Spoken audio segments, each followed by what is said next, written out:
Last night, the HOA chair tried her master key on my front door, and when my son stepped out and caught her red-handed, she went pale, stumbled backward, and looked like she'd seen a ghost.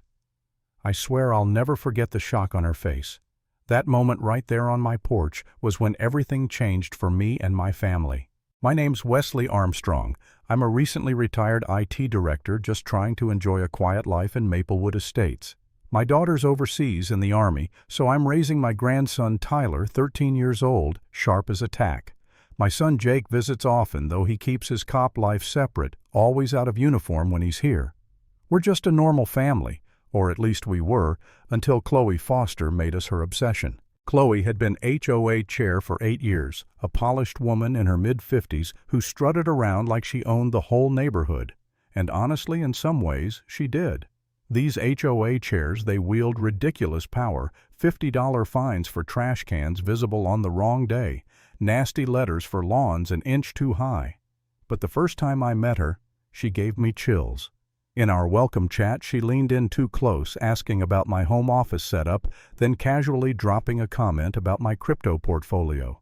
Thing is, I never told her I had crypto, not once. That should have been my first red flag. At first it seemed harmless enough. She'd swing by with excuses, wellness checks, landscaping schedules, community safety visits. But her eyes were always scanning like she was cataloging vulnerabilities. Tyler called her the crazy HOA lady and laughed about it. I wish I'd paid more attention to that kid's instincts. By week 3, little things started bothering me. Coffee mugs moved, papers shuffled. Tyler swore his laptop wasn't where he left it. I thought maybe he was careless. He's 13 after all, but then I realized the timing lined up perfectly with those so-called maintenance windows Chloe scheduled. I'd spent 40 years in IT recognizing patterns for a living, and this wasn't random. Emma Collins, a tough single mom 3 houses down, finally confirmed what I feared. She told me Chloe had done a wellness check on her too. The next day, Emma's laptop vanished. No proof, no recourse, just gone. That's when the bottom dropped out. This wasn't neighborhood gossip anymore. This was a system. So I put up a basic Ring camera. A week later it was clear footage of a stranger with professional tools walking into my yard during an HOA-announced maintenance window. He moved like he belonged there, in and out with precision. That was no random burglar. And then came the gut punch. I opened my fireproof safe one evening and the main crypto hardware wallet was gone. $50,000 wiped out with surgical precision. The cash, still there, the backup drives untouched. Whoever did it knew exactly what to take, and there was only one person outside my family who'd ever hinted at that wallet's existence. Chloe. I can't describe the feeling. Anger, sure, but underneath it, doubt. I actually caught myself wondering if I was the problem. Had I been sloppy? Was I too paranoid, too bitter in retirement, inventing monsters where none existed? I sat in my living room that night staring at the empty safe, asking myself if maybe I should just pay the damn fines. Keep my head down. Let the HOA queen win. Selling the house crossed my mind. Moving away, starting fresh. I felt small, helpless. But then Tyler came in holding printouts he'd dug up from public records. 13 years old, and the kid had already tracked down proof that Chloe had refinanced her house 3 times in 1 year, maxed out credit cards, drowning in gambling debt. He looked at me, eyes blazing, and said, "Grandpa, she's not just being nosy.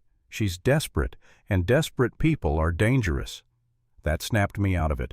I realized I couldn't afford to roll over, not when my family's safety was on the line. From then on, I treated it like the corporate investigations I used to run. I built a case file, cross-referenced HOA maintenance schedules with Ring footage, mapped every incident. Emma chipped in with her military-grade surveillance system footage of the same crew hitting multiple houses. Identity theft, stolen electronics, systematic fraud. We weren't imagining things. We were being cataloged, profiled, targeted. And Chloe was the one holding the keys. Then came the text that iced my veins. Grandfather should mind his own business. Some families need to learn when to stop asking questions. Tyler didn't come home from school that afternoon. I was pacing the floor, calling his phone over and over, ready to tear the world apart. When he finally called from the library, safe but shaken, I nearly collapsed from relief. The kid had been hiding, gathering more evidence, piecing together Chloe's financial desperation. He'd outsmarted professionals at 13. Proud doesn't begin to cover it, but the terror of that day never left me. By then, Jake was involved. He couldn't stay silent anymore. He confirmed what I already suspected. This wasn't local petty crime. This was organized theft interstate, tied to a loan shark named Big Eddie Castellano. Chloe wasn't just abusing HOA power, she was a cog in a criminal machine. And now that machine had noticed my family. The breaking point came one Saturday night. 8:15 sharp pounding shook my front door. Chloe's voice cut through the walls. "Wesley, open this door. You're interfering with HOA business and you're going to regret it." Tyler, froze backpack half unpacked from his library escape. I told him to stay back even though my own hands were trembling.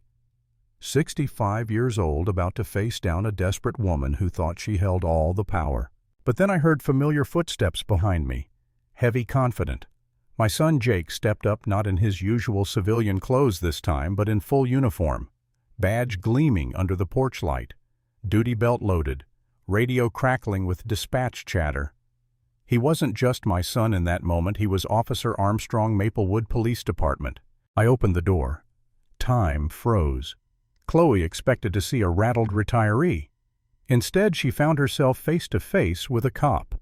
Her jaw dropped, color draining from her face, and she literally stumbled backward off my step.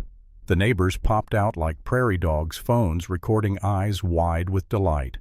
Emma stood on her porch, arms crossed, watching the HOA queen crumble. "Mrs. Foster," Jake said, voice cool, professional, terrifyingly calm.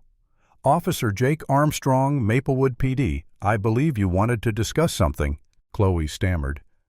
This is just a neighbor dispute. Community issues. HOA business blown out of proportion." Her excuses sounded pitiful even to her. Jake didn't blink. "We'll be investigating recent break-ins thoroughly. I suggest you think carefully about anything you might want to tell us voluntarily before we discover it through other means." Then he ran her prints. 5 different identities, Nevada, Arizona, 3 other states. Years of running debts, lies. She wasn't just Chloe Foster, she was a serial fraudster hiding in plain sight. In that moment, under the porch light, with half the neighborhood watching Chloe Foster, the woman who thought she ruled us all with fines and threats collapsed. The mask slipped, the queen fell, and the power she thought she had evaporated into thin air. Some people think the scariest monsters are strangers in dark alleys. I've learned the truth sometimes. The real danger is the neighbor who insists on controlling your mailbox, your lawn, your life. The people we trust with the keys to our community can be the very ones who betray us.